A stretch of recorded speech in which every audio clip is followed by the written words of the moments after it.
नमस्कार मित्रांनो.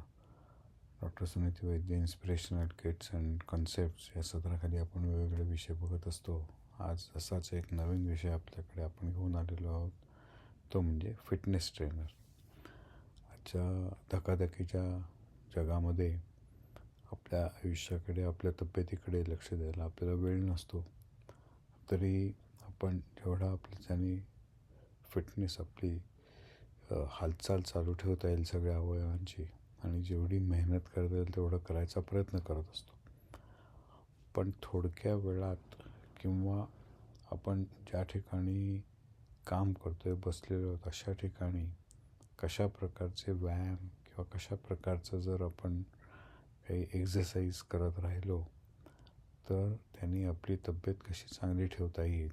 आणि जर आपण ह्या धकाधकीच्या जीवनात वेळ काढून जर एखादी जिम किंवा एखाद्या फिटनेस ट्रेनरला जर घरी बोलावलं तर आपल्याकडनं तो कशा प्रकारचे एक्झरसाइज, व्यायाम करून घेऊ शकतो याची माहिती, याचं ट्रेनिंग, आणि तसंच जो आपल्याला एखादा शरीराच्या भागाचा त्रास होत असेल किंवा जिथे काही आपली हालचाल कमी जास्त होत असेल, अशा ठिकाणी आपल्याला ती जर हालचाल वाढवायची असेल तर आपण फिटनेस ट्रेनरकडे जातो, फिजिओथेरापिस्टकडे जातो, डॉक्टर्सकडे जातो आणि त्यांच्याकडनं कुठल्या प्रकारचे व्यायाम करायला पाहिजेत हे आपण समजावून घेतो.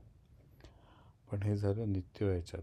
तसंच जसजसं आपल्याला वय वाढत जातं त्याप्रमाणे आपला फिटनेस चांगला ठेवण्यासाठी, आपल्या शरीराची हालचाल चांगली राहण्यासाठी आपल्याला त्या ह्याच्यात जास्तीत जास्त माहिती मिळवायला लागते आणि त्या पद्धतीने आपल्याला आपल्या हालचाली चालू ठेवायला लागतात. जी शरीराची अवयवांची हालचाल होत नाही तिथे आपल्याला असं जाणवतं की आपण जेव्हा ती हालचाल करायचा प्रयत्न करतो त्यावेळेला आपल्याला ते कठीण पडतं. आणि म्हणून आपल्या रोजच्या जीवनशैलीमध्ये आपण सगळे अवयव, सगळे स्नायू वापरतो का नाही वापरत याचं एक ज्ञान आपल्याला असणं महत्त्वाचं आहे, जे आपल्याला फिटनेस ट्रेनर देत असतो. आपल्या कुठल्याही शारीरिक शस्त्रक्रिया झाल्यानंतर आपला हात प्लास्टरमध्ये किंवा बांधून ठेवलेला असतो किंवा आपल्याला हालचाल करायला परवानगी नसते. याच्यानंतर फिटनेस ट्रेनर किंवा फिजिओथेरापिस्टची आपल्याला गरज लागते. तसंच एखादा जर चांगला स्पोर्ट्समन आपल्याला व्हायचं असेल तरीसुद्धा फिटनेस ट्रेनरची गरज लागते की त्या खेळासाठी, त्या स्पोर्ट्ससाठी कुठल्या प्रकारचे आपल्याला अवयवांची मॅक्झिमम उपयुक्तता असते आणि त्यासाठी आपण त्यांचा वापर कसा करणार आहोत हे आपल्याला बघावं लागतं. अशा वेगवेगळ्या प्रकारे फिटनेस ट्रेनरचं आज महत्त्व वाढलेलं आहे आणि म्हणून हाही एक चांगला व्यवसाय म्हणून आपण आज विचार करू शकतो.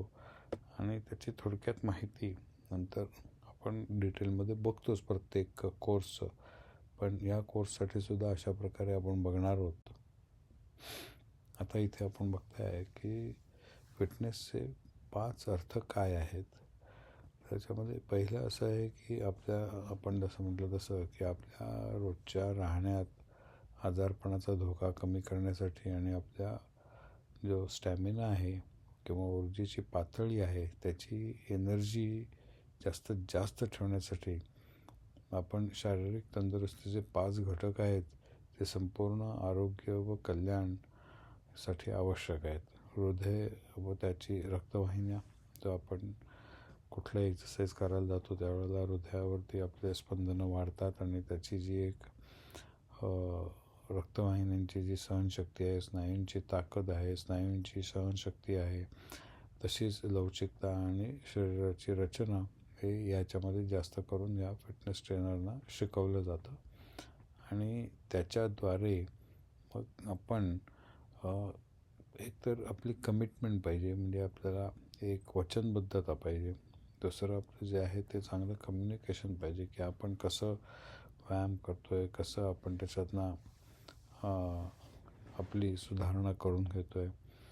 कम्युनिकेशन्स चांगलं पाहिजे, कॉन्सन्ट्रेशन चांगलं पाहिजे, एकाग्रता. आपण सगळ्या ह्याच्यात बघतो की जितकं आपण योग करू, योगावरती जेवढा भर देऊ तेवढं आपलं कॉन्सन्ट्रेशन वाढतं, एकाग्रता वाढते आणि त्या एकाग्रतेमुळे आपल्यावरती एक चांगलं नियंत्रण येतं की आता एखाद्याला जर गोड खायचं नाही किंवा गोड खाल्ल्यामुळे किंवा दुसरं कुठलाही पदार्थ खाल्ल्याने त्रास होत असेल, वजन वाढत असेल, शारीरिक हालचाली कमी जास्त होत असतील, अशा वेळेला त्याच्यावरती नियंत्रण ठेवणं आणि प्रमाणात ती गोष्ट करणं आणि हे असं जर आपण या 4 गोष्टी जर केल्या तर आपला कॉन्फिडन्स आपल्या कामावरचा वाढू शकतो आणि तो कॉन्फिडन्स वाढल्याने आपल्याला आपल्या कामामध्ये यश लवकर येऊ शकतं.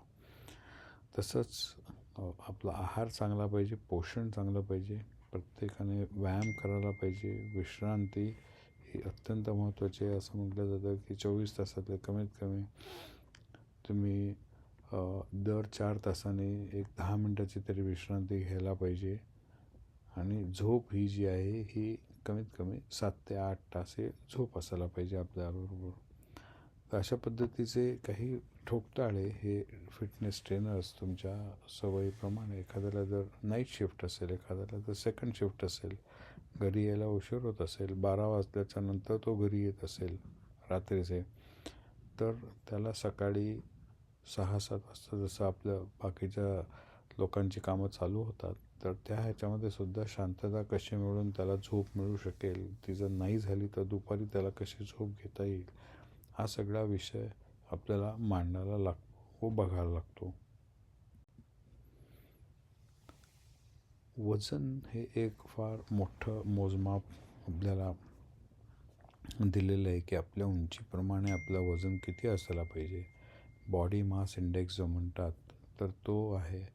आपण कशा प्रकारचं आहार घेतो, आपली जर ऑफिसमध्ये बसून कामाची जर पद्धत असेल तर जास्त ऑइली, स्पायसी असं आपल्याला नाही, पण ते जर शारीरिक काम असेल तर आपल्याला जास्त कॅलरीज घ्यायला पाहिजेत आणि म्हणून जर आपण तेलकट तुपकट जर खाल्लं किंवा जास्त गोड खाल्लं तरीसुद्धा आपल्याला त्याला काही प्रॉब्लेम येत नाही. आपला आहार संतुलित नसेल तर आपल्याला ज्या विटॅमिन्सची, मल्टीविटॅमिन्सची आपल्याला जी गरज आहे त्याच्या सप्लिमेंट्स घ्यायला पाहिजेत. या औषध रूपानेच घ्यायला पाहिजेत असं काही नाही. आयुर्वेदिक, नॅचरल याच्यामध्ये सुद्धा बऱ्याच आहेत, त्याही आपण घेऊ शकतो. पाणी हे अत्यंत महत्त्वाचं आहे आपल्या शरीरासाठी की तितकं प्रमाणात आपल्या शरीरात पाणी असायलाच पाहिजे. डिहायड्रेट होता कामा नये आणि म्हणून आपण कशा पद्धतीने आपलं पाण्याचं प्रमाण राखणार आहोत, हायड्रेटेड राहणार आहोत. पण हे करताना साखरयुक्त पेय न वापरणं जास्त आपल्याला महत्त्वाचं असतं. नियमित व्यायाम करायला पाहिजे, शारीरिकरित्या आपण ॲक्टिव्ह असायला पाहिजे, सक्रिय असायला पाहिजे, फिजिकली आपण फिट असायला पाहिजे. अशा वेगवेगळ्या गोष्टी ज्या इथे आपण बघतोय त्या ह्याच्यावरती आपण चर्चा करतो या सगळ्या विषयांवरती आणि माहिती मिळवतो. अशा पद्धतीने फिटनेस ट्रेनरचं काम असतं. अशा पद्धतीचं शिक्षण फिटनेस ट्रेनरला दिलं जातं आणि आज या फिटनेस ट्रेनरला चांगली डिमांड आहे. त्यामुळे आपण याचा विचार नक्की करू शकतो. धन्यवाद.